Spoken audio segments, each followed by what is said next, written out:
मित्रांनो, सुख म्हणजे नक्की काय असतं या मालिकेच्या आजच्या भागामध्ये जयदीप रूममध्ये गौरीसाठी चहा घेऊन येतो आणि यो हायनस असं ओरडत असतो. तेव्हा गौरी येते आणि तू असं का बोलत आहेस असं जयदीपला विचारते. त्यावर जयदीप गौरीला तू आता महाराणी झाली आहेस ना, म्हणून मी असं बोलत आहे असं सांगतो आणि तिच्यासाठी चहा देतो. त्यावर गौरी जयदीपला मला तर असं वाटत आहे की तुम्ही सगळ्यांनी मिळून हा नसता उद्योग केला आहे असं बोलू लागते. त्यावर जयदीप गौरीला हा तुला नसता उद्योग वाटत आहे का असं विचारतो. त्यावर गौरी तसं नाही, मी गमतीत बोलले, मला तर हे सगळं खूप भारी वाटत आहे आणि आजपर्यंत असं काही झालं ना तर मला असं वाटत होतं की त्या दोन सुनांपेक्षा मी उजवी आहे हे दाखवण्यासाठीच माई हे सगळं करत आहेत, पण आज मला असं वाटत आहे की मला माझ्या हक्काचा मान मिळाला आहे असं सांगते. तेव्हा जयदीप, ते बरोबर आहे, इतकी वर्ष जो हक्क तुला मिळाला नव्हता तो आत्ता मिळाला आहे, आता इथून पुढं सगळं चांगलंच होणार आहे असं सांगतो. तेव्हा गौरी जयदीपला मला असं वाटत नाही असं बोलते. तर जयदीप गौरीला तू असं का बोलत आहेस असं विचारतो. त्यावर गौरी जयदीपला तू शालिनी वहिनी आणि देवकी वहिनींचा चेहरा बघितला आहेस ना असं म्हणते आणि त्यांना हे अजिबात आवडलं नाही. अगोदर त्यांना बघवत नव्हतंच, पण आता सुद्धा तेच आहे असं बोलते. त्यावर जयदीप, यात नवीन काहीच नाही ना असं सांगतो. तर गौरी, पण मला आता भीती वाटत आहे, त्यांनी परत काही केलं तर काय करायचं असं म्हणते.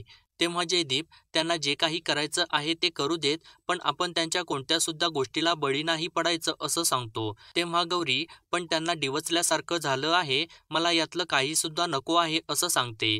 तेव्हा जयदीप, ते तुला कधी हवं असतं असं बोलत, पण शेवटी ते तुझं आहे, ते तुला मिळायलाच पाहिजे. तू सगळ्यांच्या हक्कासाठी न्यायासाठी झगडतेस, तसंच स्वतःला न्याय मिळवून देण्यासाठी तुला उभं राहिलाच पाहिजे आणि हे आपण आपल्या दोघात सुद्धा करायला पाहिजे.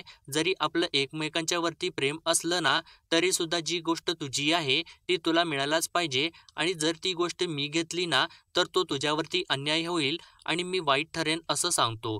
त्यावर गौरी जयदीपला, आपण आपल्या दोघांमध्ये तुझं माझं केलं आहे का आणि स्वप्नात सुद्धा तू माझ्यावरती अन्याय करणार नाहीस असं बोलते. त्यावर जयदीप गौरीला न कळत झाला तर काय करायचं असं बोलतो. तेव्हा गौरी, ते सुद्धा तुला कळून जाईलच की असं म्हणते. तर जयदीप, आणि जर नाही कळालं ना तर तू मला त्याची जाणीव करून देणार आहेस असं सांगतो. तेव्हा गौरी, जे कधी होणार नाही त्याच्याबद्दल आपण कशाला चर्चा करायची असं म्हणत माईदादांना भेटायसाठी तिथून निघून जाते. तर दुसरीकडे देवकी शालिनीकडे जाते आणि तुम्ही चहामध्ये काय घातलं होतं, आपलं चुकलेलं मेंढरू परत कळपामध्ये आलं आहे असं बोलते. तर शालिनी नेमकं काय झालं आहे असं देवकीला विचारू लागते. तेव्हा देवकी, आपले भावी यमडी आतमध्ये या असं उदयला सांगते आणि आनंदाने नाचू लागते. तर उदय आतमध्ये येतो आणि शालिनीला, तुम्ही जे काही सांगितलं ना त्याचा मी लय विचार केला आहे, मी तुमच्या प्लॅनमध्ये यायला तयार झालो आहे असं सांगतो. तर शालिनी, मी जे काही सांगितलं होतं ना त्यात न पटण्यासारखं काहीच नव्हतं असं उदयला बोलते. तर उदय, पण हा प्लॅन वळणावळणाचा आणि घाटाचा आहे, जरा जरी नजर चुकली ना तर गाडी घाटात जाऊन पडली असं सांगतो. त्यावर शालिनी उदयला, तुम्ही काळजी नका करू, आपण गाडीमधले मेंबर वाढवायचे, तुम्ही कसे आला ना तसंच रेणुका मनसंना सुद्धा बोलवायचं असं सांगते. तर उदय, तसं सुद्धा तायडीला खूपच त्रास झाला असणार या गोष्टींचा असं म्हणतो. तेव्हा शालिनी, आणि जरी त्रास झाला नसल ना तरी सुद्धा आपण जाणीव करून द्यायची आणि गाडीमध्ये मेंबर वाढले की जरी दोघे सावध नसले तर बाकीचे आपल्याला सावध करून देतील आणि गाडी दरीमध्ये कोसळणारच नाही असं सांगते.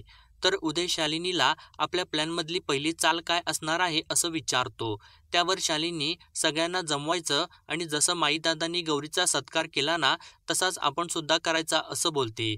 तेव्हा देवकी, आपण परत एकदा तिचा सत्कार कशासाठी करायचा असं विचारते.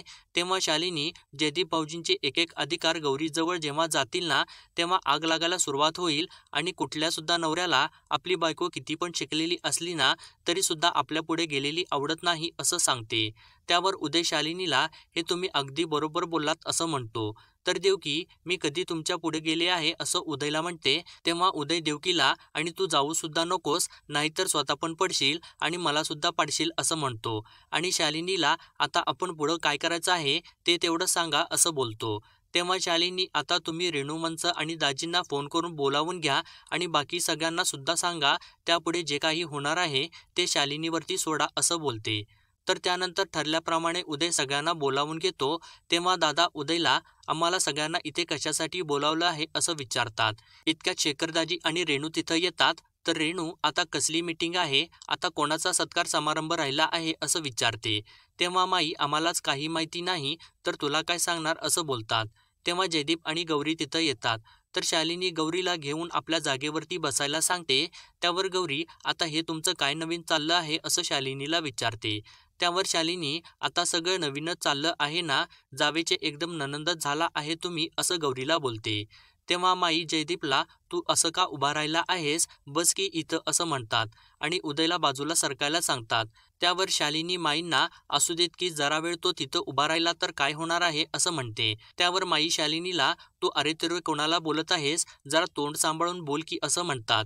त्यावर शालिनी मी अरे तुरे यालाच म्हणत आहे असं बोलत याचा आणि आता आपला काय संबंध राहिला आहे असं म्हणते. तर माई शालिनीला आता तूच म्हणालीस ना की गौरी तुझी ननंद आहे असं बोलत तुझ्या सख्या नंदेचा तो नवरा आहे आणि जावई आहे तो या घराचा, उलट त्याचा मान आता 10 पटीने वाढला आहे, त्याच्याबरोबर आदरानेच बोलायचं असं म्हणतात. त्यावर शालिनी माईंची माफी मागते आणि माझं चुकलं असं म्हणते. त्यावर माई जयदीपला परत एकदा बसायला सांगतात. तेव्हा शालिनी माईंना तुम्ही आत्ताच बोलला होतात ना की त्याच्याबरोबर आदराने बोलायचं, तो काही आता तुमचा लेक राहिला नाही, ते जावई बापू आहेत तुमचे, तुम्ही सुद्धा त्यांच्याबरोबर आदरानेच बोला असं म्हणते. तर जयदीप मध्ये पडतो आणि ठीक आहे असं म्हणतो. त्यानंतर शालिनी मला जे सुचलं होतं ना ते तुम्हा सगळ्यांना सांगायचं होतं, म्हणूनच मी सगळ्यांना जमवलं आहे असं सांगते. आणि माईंना गौरीचा कौतुक सोहळा चांगला झाला, पण आम्हाला तो वरवरचाच वाटला असं सांगते. तेव्हा माई आता माझ्या लक्षात आलं, खली ते फक्त वाटले उदयने, पण आतला महिना तुझाच होता का असं बोलतात. त्यावर शालिनी सोहळा चांगलाच झाला, पण जे कौतुक होतं ना ते तोंड देखलं वाटलं असं सांगते. त्यावर मल्हार शालिनीला तुम्ही काय पण काय बोलत आहे, आम्ही जे काही केलं आहे ते सगळं मनापासूनच केलं आहे ना असं सांगतो. त्यावर माई आम्ही सगळे मनापासूनच राबत होतो, पण तुम्ही जे काही केलं आहे ते मनापासून नव्हतं असं शालिनीला बोलतात. त्यावर देवकी आम्ही पण सगळे मनापासूनच केलं आहे असं सांगते. त्यावर शालिनी मग तुम्ही सुद्धा हा सोहळा मनापासून केला आहे हे कसं काय म्हणता येईल असं माईंना बोलते आणि थोडीशी खोट राहिली आहे असं बोलते. तेव्हा दादा शालिनीला त्यात काय खोट राहिली आहे असं विचारतात. तर उदय दादांना तुम्ही कपडे घराच्या किल्ल्या हे सगळं दिलत गौरीला, पण मेन हक्क नाही दिला असं म्हणतो. तर रेणुका उदयला अजून कोणता हक्क द्यायचा राहिला आहे गौरीला असं विचारते. तेव्हा शालिनी मी कोणाला हक्क देणार नाही, मी तर फक्त बोलत आहे असं म्हणते. तर माई शालिनीला तू आता मुद्द्याचं बोल असं बोलू लागतात. तर शालिनी अजून सुद्धा कंपनीचे शेअर्स आणि अधिकार या जयदीपदाजींच्या नावावरती आहेत, हे बरोबर आहे का असं म्हणतात. तर दादा यात काय अधिकाराचा संबंध येतो असं बोलतात. तेव्हा उदय उठून उभा राहतो आणि संबंध कसा नाही असं बोलत जयदीपच्या नावावरती जे काही शेअर्स आहेत ते गौरीच्या नावावर करायला पाहिजेत असं म्हणतो. तर ते ऐकल्यानंतर सगळ्यांना धक्काच बसतो. तर उदय कारण शिर्के पाटील हे नाव गौरीच्या नावापुढं लागणार आहे, जयदीपच्या नावासमोर नाही असं बोलतो. तर शेखरदाजी रागाला येतात आणि यासाठी आम्हाला इथं बोलावलं आहे का असं म्हणत हे सगळं मला नाही पटलं असं बोलतात. त्यावर उदय शेखरदाजींना तुम्हाला जरी पटत नसलं ना तरी सुद्धा हेच योग्य आहे असं म्हणतो. तेव्हा रेणुका उदयला असं काय बोलत आहेस तू असं म्हणत आम्हाला इथं का बोलावलं आहे असं विचारते. तेव्हा देवकी रेणुकाला जयदीपदाजींच्या नावावरचे शेअर्स गौरीच्या नावावर करण्यात जास्त योग्य आहे असं सांगते. तेव्हा मल्हार उदय आणि देवकीला ते नवरा बायको आहेत ना त्यांचे ते ठरवतील की शेअर्स कोणाच्या नावावरती करायचे आहेत, तुम्हाला कोणी सांगितलं आहे या उचापत्या करायला असं म्हणतो. त्यावर शालिनी मल्हारला तुम्ही असं काय करत आहे असं बोलत आमच्या नावावरचे शेअर्स माझ्या नावावरती नाहीत, माई आणि दादांचा लेख म्हणून ते तुमच्या नावावरतीच आहेत ना असं म्हणते. आणि रेणुकाला तुमच्या नावावरचे शेअर्स शेखरदाजींच्या नावावरती नाहीत, ते माईदादांची लेख म्हणून तुमच्या नावावरती आहेत, म्हणजे तिच्या नावावरचे सगळे शेअर्स आणि सगळे अधिकार जयदीपदाजींच्या नावावरती कसे काय राहतील असं विचारते. तर ते ऐकल्यानंतर सगळ्यांना धक्काच बसतो. त्यावर माई शालिनीला हे ठरवण्याचा अधिकार तुला कोणी दिला असं रागाने विचारतात. आणि जयदीपला आम्ही दिलेले शेअर्स आहे ते तू उगीचच वकिली डावपेच करू नकोस असं बोलतात. तेव्हा शालिनी मी काही वकिली डावपेच खेळत नाही, मी फक्त मला जे काही सुचलं होतं ना ते तुमच्या समोर मांडत आहे, माझी यावरती काहीच मागणी नाही असं म्हणते. तर ते ऐकल्यानंतर गौरी उठून उभा राहते आणि शालिनीला तुमचं झालं असेल तर तुम्ही सुचवलं असेल तर माझी एक गोष्ट ऐका, मला हे अधिकार नको आहेत असं सांगते आणि आता इथून आपण सगळेजण जाऊयात असं बोलते. तर तेव्हा जयदीप गौरीला थांबायला सांगतो आणि शालिनी वहिनी बरोबर बोलत आहेत असं म्हणतो. तेव्हा गौरी जयदीपला तुला यांचं ऐकायची काही सुद्धा गरज नाही असं म्हणते. त्यावर जयदीप शालिनी वहिनी बरोबर बोलत आहेत असं म्हणत आतापर्यंत माईदादांनी सगळ्यांना समान न्यायाने वागवलं आहे, त्याच न्यायाने नंदिनी गृह उद्योगाचे सगळे शेअर्स शिर्के पाटील नाव असणाऱ्याकडेच राहायला पाहिजेत असं सांगतो. तेव्हा दादा जयदीपला तुम्ही हे काय बोलत आहे जयदीपराव असं म्हणतात. तर माई जयदीपला हिच्या नादाला लागून तू कोणता सुद्धा निर्णय घेऊ नकोस असं सांगतात. तेव्हा जयदीप माईंना मला वहिनींचं बोलणं पटलं आहे असं सांगतो. तेव्हा गौरी जयदीपला शिर्के पाटील हे नाव लावण्याचा सगळ्यात जास्त अधिकार कोणाला असेल ना तर तो तुला आहे असं बोलते आणि हे शेअर्स तुझ्याच नावावरती राहील असं सांगते. तेव्हा जयदीप गौरीला जर तसं झालं ना तर तो तुझ्यावरती अन्याय होईल असं म्हणत मी माझे सगळे शेअर्स आणि कंपनीचे सगळे अधिकार गौरीला द्यायला तयार आहे असं सगळ्यांना सांगतो. तर ते ऐकल्यानंतर सर्वजण एकमेकांच्याकडे बघू लागतात. तेव्हा गौरी जयदीपला अडवत असते तर जयदीप गौरीला माझा निर्णय झाला आहे असं सांगतो आणि गौरीकडे बघून हसून तिथून निघून जातो. तेव्हा ती गोष्ट माईदादांना पटलेली नसते तर शालिनी देवकीकडे बघून हसत असते. त्यानंतर गौरी खोलीमध्ये जयदीपकडे जाते आणि जयदीपला आता तू मला न सांगता न विचारता परस्पर निर्णय घेणार आहेस का असं बोलत विचारायचं राहू दे पण अगोदर सांगायचं तरी होतंच ना असं म्हणते. त्यावर जयदीप गौरीला जे योग्य आहे ते करायलाच पाहिजे असं म्हणतो.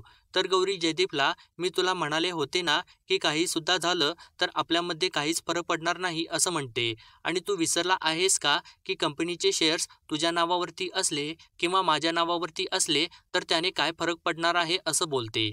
तेव्हा जयदीप मी पण तेच म्हणत आहे, तुझ्या नावावर असले किंवा माझ्या नावावर असले त्यात काहीच फरक पडणार नाही असं बोलू लागतो. तर त्यावर गौरी जयदीपला तू आता माझे शब्द माझ्यावरतीच फिरवू नकोस असं म्हणत आपल्यामध्ये बोलायचं शालिनी वहिनींना काय अधिकार आहे असं म्हणते. त्यावर जयदीप त्या जे काही बोलल्या ना ते व्हॅलिड होतं आणि तसाच सुद्धा कंपनीच्या शेअर्सवर माझा काही सुद्धा हक्क नाही असं बोलतो. त्यावर गौरी जयदीपला तू हे काय बोलत आहेस असं म्हणत त्या शेअर्सवरती तुझा पण हक्क नाही आणि माझा पण हक्क नाही, माईदादांचा अधिकार आहे तो आणि जर दादांनी तो अधिकार तुला दिला असेल ना तर तो नाकारायचा पण अधिकार कोणालाच नाही असं म्हणते.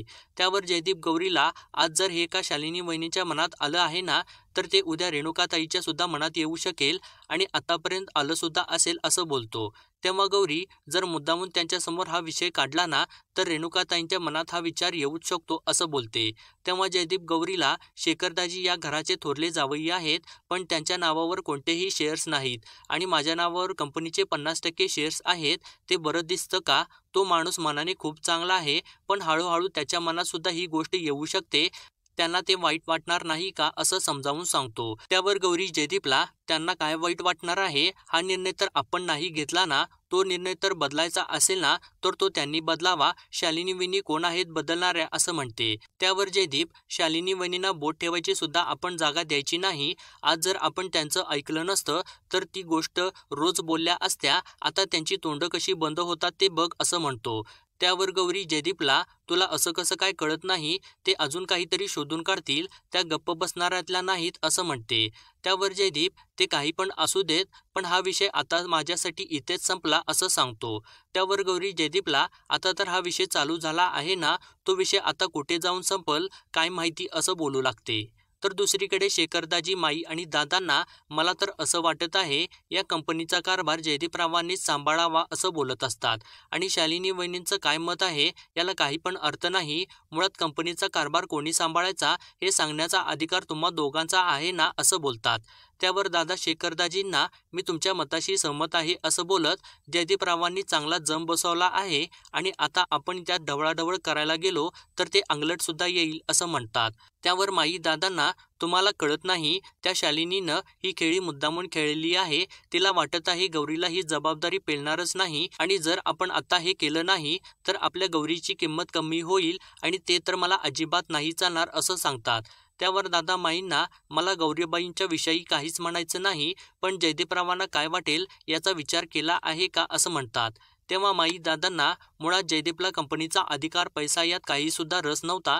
तुम्ही कंपनीची जबाबदारी त्याच्यावरती सोपवली आणि त्यानं ती स्वीकारली. आपण मेहनतीने उभं केलेली कंपनी पुढे न्यायची एवढाच त्याचा मागचा उद्देश होता. मग आता कायद्याने अधिकार गौरीकडे गेले तर त्यानं जयदीपच्या कंपनीच्या कारभारामध्ये जे लक्ष घातलं होतं ते गौरी काढून नाही घेणार असं बोलतात. त्यावर शेखरदाजी माईंना शेअर जर गौराबाईंच्या नावावर झाले तर कायद्याने जयदीपरावांचा अधिकार संपतो हे तुमच्या लक्षात आलं नाही असं म्हणतात. तेव्हा दादासुद्धा मला तेच म्हणायचं होतं असं बोलतात आणि त्यांना सुद्धा तेच पाहिजे आहे असं बोलत माईंना मला वाटत आहे की तुम्ही त्यांच्या जाळ्यात फसत आहे असं बोलतात.